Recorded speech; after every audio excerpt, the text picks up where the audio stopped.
les démons aussi veulent créer des limitations sur des églises. Il y a des esprits qui ont là, chaque église a son quota des démons. Le niveau des démons ne sont pas les mêmes dans chaque église. Chaque église a son quota des démons.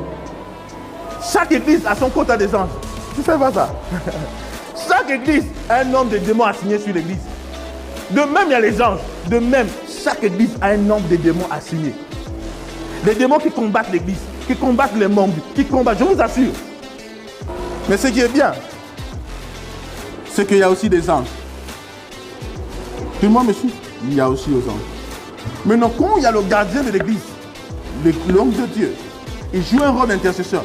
Il préserve les brebis. C'est ça son premier rôle. Son rôle très important. Mais dans ce cas, c'est surtout les brebis qui sont assignés, qui sont engagés dans l'endroit, qui ont compris l'appartenance spirituelle. Parce qu'une brebis n'a pas compris l'appartenance spirituelle, elle peut être véritablement exposée. Dès que tu es connecté à un endroit spirituel, automatiquement, quand tu es véritablement connecté, les prières de l'homme de Dieu ou les anges que Dieu a assignés à l'homme de Dieu pour préserver les âmes te reconnaissent et t'identifient. La spiritualité, que vous comprenez les enjeux spirituels, que vous comprenez les opérations. Il y a des gens qui viennent à l'église, ils sont là, tout va bien, ils excellent, ils sont de la joie, la santé, mais dès qu'ils laissent l'église, ils commencent à se perdre. Il y a des gens comme ça. La plupart du temps, quand Dieu te connecte à une église, si c'est l'église de ta destinée, c'est que sache que tu étais déjà, c'était la dernière chance, la plupart du temps. C'est-à-dire que Dieu a tellement qui t'a prévalu. C'est-à-dire que tous les esprits qui étaient prêts à te manger ont été stoppés.